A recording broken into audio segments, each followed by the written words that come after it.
Hello, good evening. Welcome to Aro Ling Cardiff. This evening we have one story of a Mahasiddha. This is Mahasiddha Vinapa, and Ngakpa ö-Dzin is going to read this to us. Good evening. This is Vinapa the Vajravainika.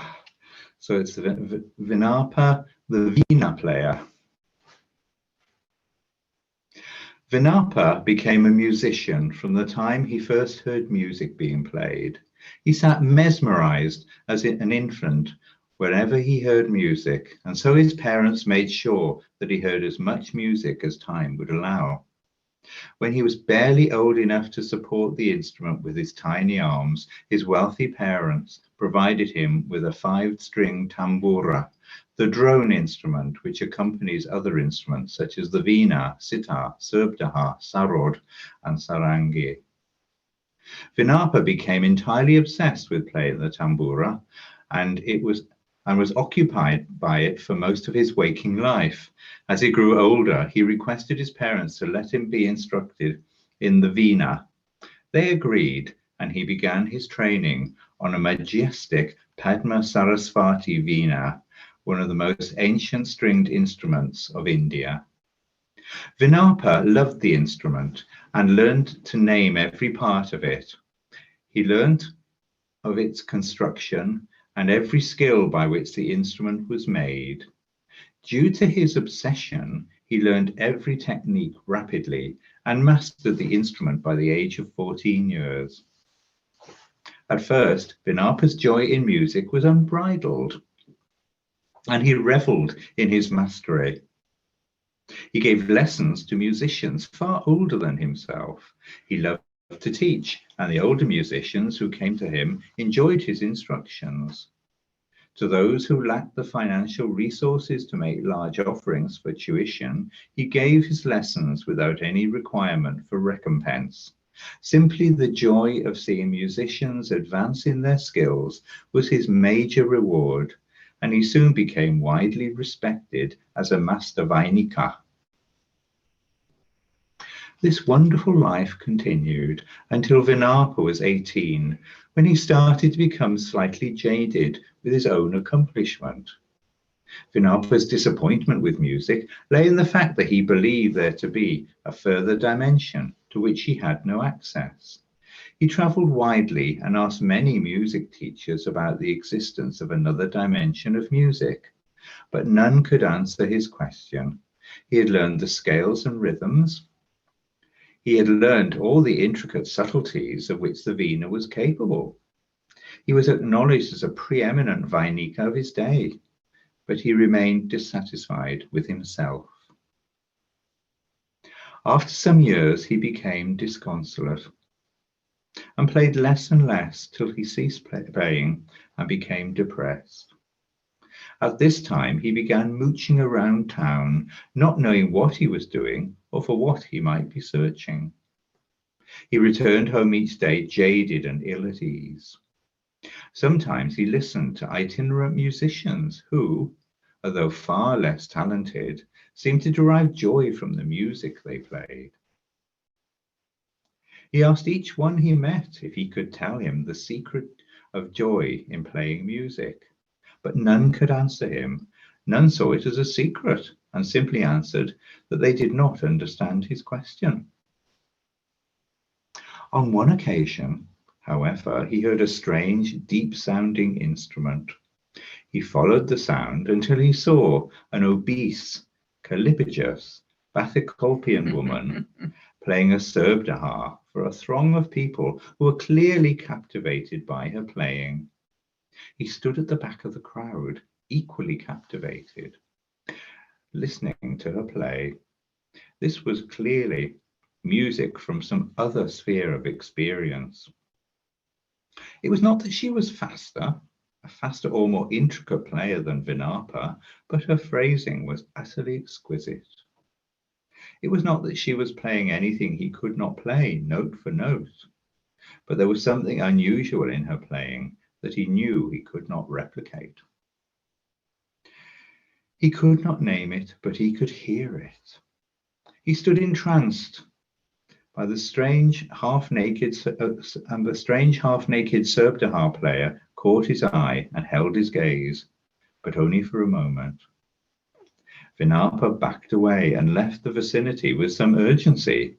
This woman was obviously of the lowest Varna and probably a whore. So even though her musicianship was sublime, he needed to distance himself.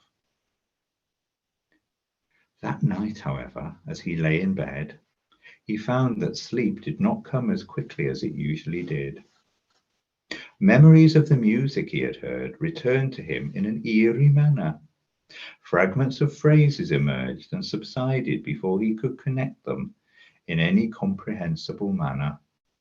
He sat up and attempted to piece together the phrases, but found it difficult to reconstruct the patterns he had heard, or the mood in which they were delivered. He decided that the next day he would play his Veena again and see whether the strings would help his memory of the wonderful cadences he had heard. There was, after all, nothing she had played that was beyond his technical capabilities. Much of what she had played was actually fairly simple, even though the time signatures were subtly different in ways he could not describe. The next day he tuned his Veena for the first time in months. He played for several hours, but somehow the more he played, the further away his memories were driven. At this he became dejected. How could it be that a fat street musician of evidently loose morals could play music that was beyond him? It made no sense. He'd had the finest tutors, and he'd had all the time in the world to practice. How could a low Varna woman have received instruction that compared with his, even to a lesser degree? He toyed with the idea of simply never playing again, of giving his instrument away, but somehow he knew this to be impossible. His parents, now deceased, had given all they could to promote his genius, and now to throw it all away would be the vilest and basest ingratitude. Later that day, he decided to walk around the town as he had done so on many previous occasions. He told himself that he had no intention of trying to find the mysterious Serbdahar player, but it was simultaneously clear that he was lying to himself. He kept catching himself listening whenever he heard anything that might have been a distant musical refrain. After an hour, he had to admit to the fact that he was searching for the woman. He did not know what he would do when he found her. He simply wanted to hear her playing again in order that he could return to his Veena and emulate what he played. As night fell, he gave up and returned home highly frustrated. Next day, he assured himself he would set out earlier and search for the Serbdahar player as actively as he could. He would surreptitiously inquire of townspeople. His inquiries would have to be surreptitious because he could not let it be known that he wished to discover the whereabouts of a low Varna musician, who was, in all probability, a whore. Several bazaar merchants had seen her, but when he arrived at the last place she had been seen, he had always left that place and moved on. After 3 days of searching, he came across her by accident, not long after he had set out. He was again repulsed by her. She was corpulent, callipygus, bathycolpian, and half naked. She did indeed have all the appearance of a whore, and he knew that someone of his class should not approach such a woman. The Mahasiddha Baruni, however, was aware of his mind and called out to him, "What do you want of me?" As she spoke, she played deep yet delicate patterns on her Serbdahar. The patterns she played moved in counterpoint to her voice, almost as if she were singing a song accompanied by her instrument. Vinapa, although delighted by the sounds he had heard, dissembled. "I'm merely walking through the streets and lanes of the town in order to consider certain difficulties I've been experiencing. What could I possibly want with you?" You're a good musician, Baruni laughed, but a bad liar. Vinapa, amazed and thrown off guard by Baruni's clarity, replied, "How do you know I'm a musician?" "I know that," Baruni laughed with such mirth that her wobbling disturbed Vinapa, "because of the way that you listen. You listen like a musician." Vinapa could not deny that he had great gifts of listening. He could remember and replicate any sequence of notes played by another musician. "Yes, I can listen and I can remember music. But that wasn't difficult for you to know when I've already admitted I'm a Vainika. What else do you know?" "I also know the answer to your question," smiled Baruni, "but I will say nothing unless you ask me politely and from a good, wholesome, inquiring state of mind." Vinapa was now beset with philosophical difficulties. If he asked Baruni his question, he would have to make social contact with her, and that would offend against his class protocol. He stood for a while in silence, goaded by the possibility that this woman might be able to answer the question that had tormented him for some years. After some moments of tortured confusion, he blurted out, "I have no question that you could answer," and left hurriedly before anyone saw him speaking with her. That night, Vinapa was agitated and confused. His mind was a disorientated tangle of apprehension and perplexity. He found himself torn between the visceral need to hear Baruni's unearthly music again and the fear of what would happen to his life if he ever met the slatternly baggage again. He realized it would be an act of extreme foolishness ever to be seen to have any connection with her. And also, in terms of musical creativity, a self-destructive act of insanity to miss the opportunity. He seemed to have two choices, either to seek her out or forget about music entirely for the remainder of his life. By the early hours of the morning, he had realized he would have to seek her out. There was no way out other than dreary years of abject misery, and with that, he finally fell asleep. Next day, Vinapa went in search of Baruni, but for 3 days he could find no trace of her. As the days passed, he found himself gripped by a rising terror. He might never find her again. He castigated himself for his imbecility in losing such a rare opportunity and promised himself, should he find her again, he would immediately beg for instruction, no matter what the social consequences would be. Moments after this conviction was established in his mind, he came upon Baruni. She was sitting under a large tree in a small town square where a group of people were listening avidly to her Subdhara recital. Vinapa took his seat among them and listened. He had never exercised such pleasure in listening in his life, apart from the previous 2 occasions he had heard Baruni play. Once her performance had come to an end, she called to him, "Hey, Mr. Vanika man, play a song for me. I'm not sleepy, and there is no place I'm going to." Suddenly, all eyes were on Vinapa, and he froze, unable to move under the vast weight of the silence that suddenly engulfed the square. After some moments of silence, Baruni spoke again. "Go and fetch your veena and play for the people." This was entirely unexpected. Vinapa did not know what to say.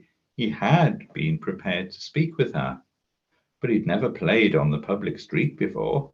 Such a thing was unthinkable for a person of his vana. Baruni gazed at him for a considerable time as he sat in silence. Baruni's audience, aware of the strangeness of the situation, gradually left until only Baruni and Vinapa remained. Finally, he asked, "How do you know I play the veena?" That is simply, answered young man. Baruni smiled. Because you sit like a Vainika. You rest your hands on your knees like a Vainika. When you move your hands, you move them like a Vainika. And when you look at me, your eyes travel like a Vainika. Then Baruni looked as if she was sad and gave the slightest frown. That would all be good, but, and it saddens me to tell you this, you are a dead Vainika. Vinapa knew the truth of this statement, but still felt the need to defend and justify himself. Do you say this merely because I will not perform in the public street? You must realize that for a person of my Varna, it is not possible to perform on the street. It is problem enough that I'm here talking to you. But if you want to hear me play, you will see for yourself that I am no dead performer. You may come to my house and hear. You may enter by the way of the Shudras, and no one will think it a problem. Baruni shrieked with laughter at this proposition. My dear young fellow, you are a clown. I have never met a person more entirely ridiculous than you appear to be. You claim you are no dead Vainika, but you seek me out every day on the streets of this town just to hear me play. You lie awake at night, embroiled in self-torture as to how you will learn from me without losing the purity of your Varna. Why would you act in such a way if you did not know in your heart that you were dead as a Vainika? Vinapa knew that Baruni's statement was indisputable, but chagrined that she had seen through his bogus rationalizations, he stood up and left without a further word. He walked back to his house, stung by Baruni's remarks and bewildered by the impossibility of his situation. Before he was halfway home, he turned on an impulse and ran back to find Baruni, but there was no sign of her. He sought for her till the night fell before giving up. He decided that on the next day he would seek for her again, carrying his veena. She was obviously a yogini and obviously the very person to unlock the secret of music for him. Siddhas were known to hail from every Varna, and Varnas did not matter to them. He knew that as Varnas counted for nothing among Siddhas, that Varnas could count for nothing among their disciples. He set out in the morning as planned, but he was not used to carrying the veena further than one room to another. He soon became tired as the enterprise became increasingly taxing. The days passed with weary trudging, and on the third day he expected to see Baruni. He'd always found her after 3 days, and it seemed to him that this was part of her method. A week went by, however, and she could not be found. Some thought that Baruni had left the town, and others thought otherwise. At least now he knew her name and was able to inquire after her more directly. He no longer cared whether his search for a low Varna woman brought him into disrepute. He was committed to finding her. After 9 days, he reached a point where he could walk no further with his burden, and so sat down in the shade of a tree. He would wait a while till he felt capable of walking further. But after an hour, he felt little different and decided to tune his veena. He did not notice, as he tuned his veena, that a group of people had formed. When he looked up, he was somewhat surprised. He was more surprised when a young girl asked, "Your veena is now in tune, so will you play for us soon?" To refuse would have been churlish, to say the least, so he found himself with no choice but to play. The group of people increased as he played, and by the end of his piece, a large throng had assembled. They had been delighted by his playing and expressed their appreciation quite excessively. They laid offerings at his feet, which caused him great embarrassment. "Please give me no offerings," he pleaded, but they would not listen. Then finally, "If you must give offerings, please give them to Baruni, the Subdahar player, because she is a far better musician than I will ever be. The only reason I'm here is because I've been seeking her for instruction for 9 days, and now I'm too weary to walk further. At that moment, Vinapa saw Baruni amongst the crowd and stood up immediately to greet her and beg her forgiveness for his previous foolishness and discourtesy. Baruni smiled at him. Your apologies are for yourself, Mr. Vainika. I do not need them.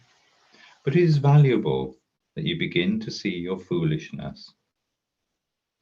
Vinapa was disquieted by Baruni's words. The idea is that he had simply begun to see his foolishness rather than having seen it in its entirety was disturbing.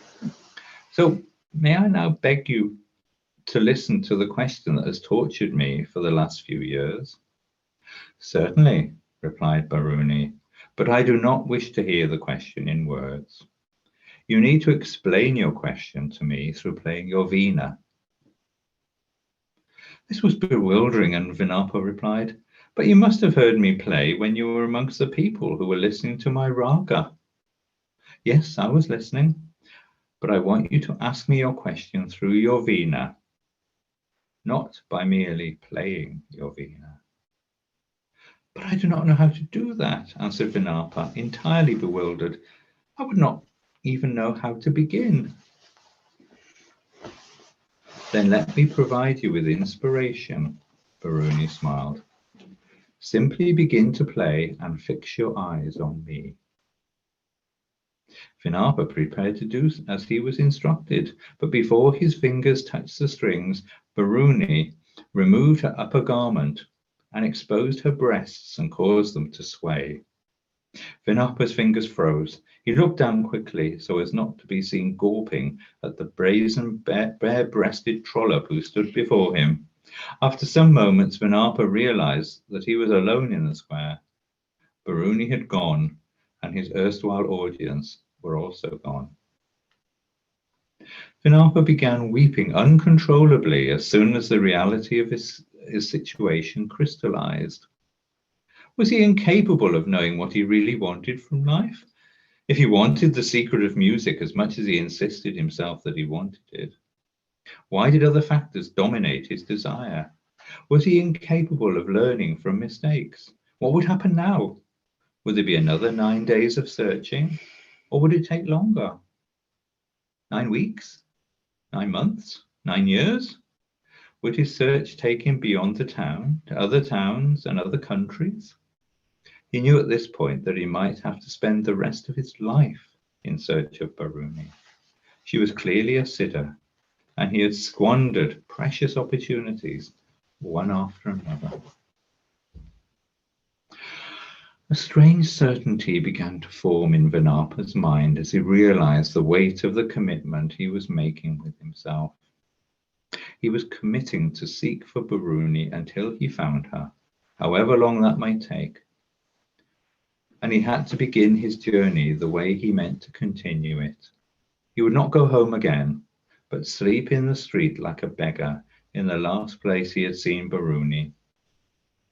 He fell asleep next to his veena and awoke covered with dust. His veena had been stolen, but this didn't worry him. At least he would not be forced to carry it. He obtained some water to wash himself and was about to set out in search of Baruni when she appeared.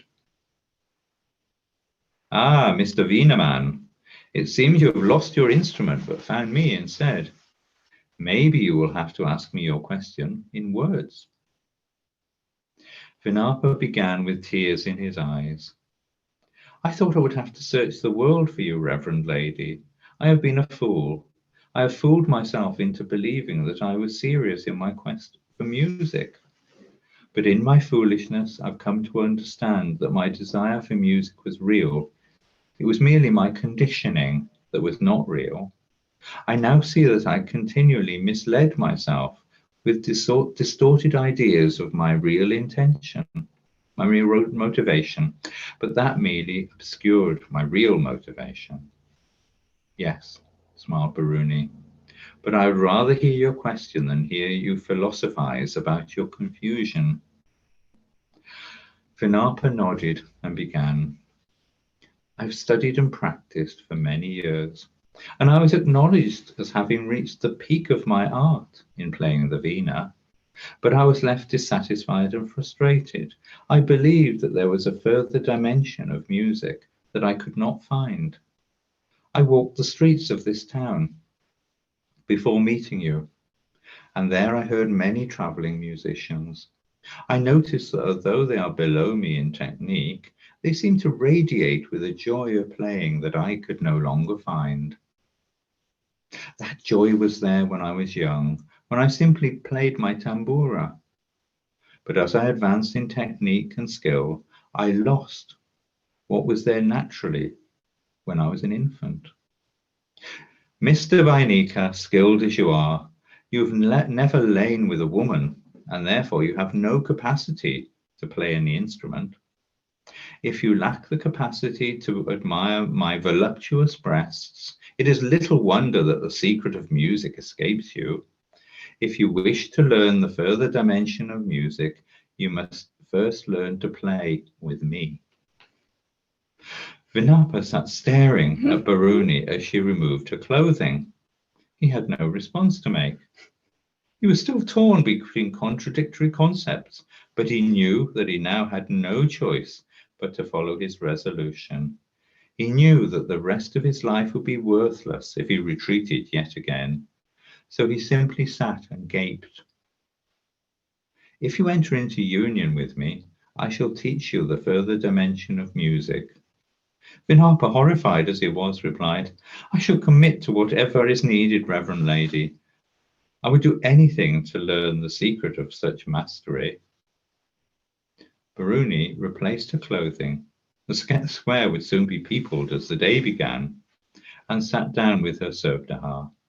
She began to play, and the music swelled and spiraled majestically, etherically, rhapsodically, plaintively, joyously, and mysteriously. There was no doubt left in Vinapa's mind that he had made the right choice. It seemed also to him that the horror that had previously accompanied the prospect of union with an obese, callipygus, bathycolpian strumpet had faded into an overarching sense of awe in which the music and Baruni could not be divided into separate entities. Vinapa came to Baruni at night as she instructed him, and before entering into union, she said, to be a musician is partial unless you're also a tantrika, because tantrikas are masters of all the arts. But how can I have become a tantrika? I have no religious training. Religious training is not entirely necessary. I had no religious training when the Mahasiddha Vinapa gave me transmission, and I shall give you the same transmission as he gave me. First, you must shed your clothing. Vinapa did as he was requested, and Baruni instructed. Now, allow your mind to be tuned like the strings of your veena, too loose and they will not resonate, too tight and they will not ring. Baruni then inquired whether Vinapa understood what she said. He replied that he did. Then, continued Baruni, I shall explain further. The secret lotus, if it is too loose, there is no sensation. If it is too tight, there is no pleasure. The secret Vajra, if there is no movement, there is no sensation. If it is frenetic, there is no pleasure. Where there is no sensation or pleasure, there is no possibility of realization through empty sensation and empty pleasure. With that, Baruni and Vinapa entered into Kajor, and Vinapa received transmission of the non-dual nature of sound and silence. Whilst in union, Baruni sang, leave mind in its own space as you pluck the 7 strings of the veena, when you recognize that sounds and the hearers of sound are not separate. The music of your vina will resemble our union, your fingers moving of themselves. As they traverse the callipagous bathycolpian contours of my manifest form, your fingers know the vina, but they are trapped in the lifeless patterns of expertise. Release mind from musical patterning, societal patterning, and personal patterning, and you will know the innermost heart of music as the non-dual state. Biruni then commanded him to play the vina, which she had removed when she'd found him asleep in the small town square. As soon as his fingers touched the strings, he experienced a sphere of non-dual play where form and emptiness resound as the ornaments of reality. Biruni then instructed him in the essential aspects of Vajrayana and advised him in terms of how he should proceed to live the life of a tantrika. Next morning, Vinapa awoke to find Biruni gone. He practiced as he was instructed for 3 years, but the non-dual state eluded him. This did not worry him greatly because Biruni advised him not to chase the non-dual state in the same way that he had chased for the essence of music. The non-dual state, she had told him, is not as easily found and integrated as your new knowledge of music. So be content to play your vina without hope of realization or fear that it will elude you. Vinapa was repossessed by the joy of music, and so he was more than content to continue without anticipation or expectations. He resumed the role as a teacher of vina, but gave free performances on the street, so that even the poorest people would have access to music. This earned him disfavor in certain quarters, but it no longer concerned him. He taught everyone who approached him and asked nothing in return. One evening, while teaching a group of young musicians, he was told that there was a fat, morally dubious, low-varna woman at the back door carrying a Sarbdhar. Vinapa was overjoyed and asked that she be invited in by the front door as an honored guest. This is Mahasiddha Biruni. We are greatly honored that she has come to visit us. Now you will hear music, the likes of which you have never heard before. Some of Vinapa's Tirtika students were shocked and left immediately in order that they would have no contact with Biruni. But those who remained found themselves as a small audience for the most exquisite raga they had ever heard, a raga for the early hours of the morning. Vinapa prepared a room for Biruni, and she remained with him for 9 days, in which she imparted her final teaching. On the day before she departed, Vinapa and Biruni entered Kajol together, and Vinapa realized the non-dual state. His association with Biruni, however, became common knowledge in the town due to her residence at his home, and those who were fixated with ideas of Varna purity had nothing more to do with him. He was ostracized by many, but all those to whom music was more important than societal sanction became his students. Mahasiddha Vinapa taught many disciples through the art of the vina, and many of those realized the non-dual state. Thank you. Another wonderful story. Thank you very much. Yeah, it's marvelous.